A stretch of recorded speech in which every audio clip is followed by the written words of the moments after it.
I like the word alignment. Alignment and unalignment seems a lot less triggering or energetically charged than wrong and right. Because we make a lot of movements in our world, and a lot of guilt and shame and stuff is built up because we feel that we have made the wrong choices in life.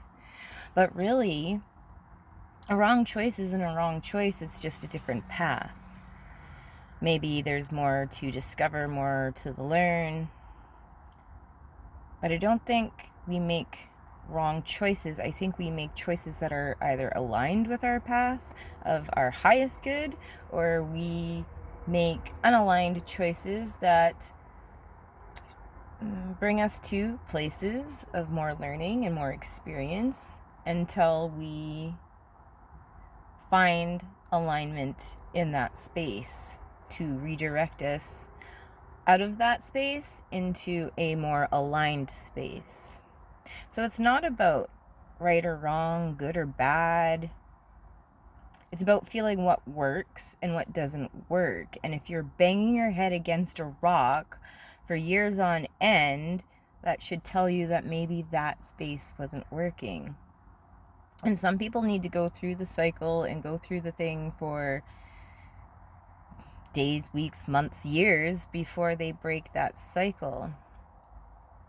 This came to me today because today marks a 10-year cycle on a choice I made 10 years ago to move from my hometown to another town, and I didn't want to make that move. I felt I was pushed into the move, coerced into the move, threatened into the move. It was a move that did not sit well in my body, in my skin. And although I've had a lot of good times here, met a lot of great people, and have now begun a really good start, the first 8 years was like banging my head against a wall. And in that whole time, from the moment of me deciding to go for whatever reasons I chose, which we'll get back to in a moment, and for the reasons that I stayed, like, you have legs, you can leave anytime you want, whenever you want. But of course, it's always the fear of a something that keeps us stuck, or like a lack of not having, which is fear as well. So when I made the decision to move here 10 years ago, I wasn't strong enough within myself to feel like I could do things on my own with what I had going on. And I also didn't want to break up my family at the time. I didn't want to lose the person I was with at the time. I wanted to actually make this work. Like, that's the only reason why two reasons why I went. One, because I wasn't secure enough in myself to think that I could be a single mom, 3 little kids on my own, with very little support, or what support I thought I had. I didn't think it was very supportive, but that's a whole other story for another time. So I chose to go, and why I chose to stay in the 8 years, why I chose to stay here for the whole complete 10 years. Because that first, 2 years trying to make it work, it wasn't working. It really wasn't working. Like, I remember having conversations with my ex saying, like, if this doesn't change or whatever, like, come the new year, I'm outie, and I would never leave. And it wasn't until my kid got sick, and that was like the straw that broke the camel's back, because it was just too much. I couldn't take everything that was thrown on my plate, which is kind of funny, because I was like, I don't think I could be a single mom. And it ended up in the relationship that I was in. And I'm not blaming my ex for things that I used to blame him for. It is just what it is. And he was going through his own stuff and his own processes. But in the relationship that we were having at the time, I would, sorry, I got distracted there for a minute. At the relationship that we were having at the time, I kept saying, I feel like a single mom, like, I have no help. in this situation. It's always just me and the kids, and I'm doing all the housework and this, that, and the other thing. And again, this is not a thing at my ex. Like, it was like I said, he's going through his own stuff. But it's just funny that I left where I wanted to stay because I was too scared to be a single mom. And then I ended up living that life anyways when we were here. And then at the end of the day, ended up leaving anyways and doing it anyways. It's just really funny how that worked out. So, like, what if that was just my destiny regardless, whether I stayed there or whether I came here? If I had stayed there as a single person, I felt my struggles would have been just as hard, if not harder. But you know what? It might not have been. It might have been totally different. But,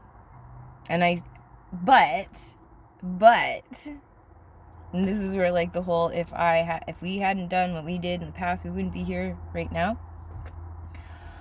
I don't think I would have learned the way that I learned here. I learned so much stuff here in this space. I learned better driving skills, which was great.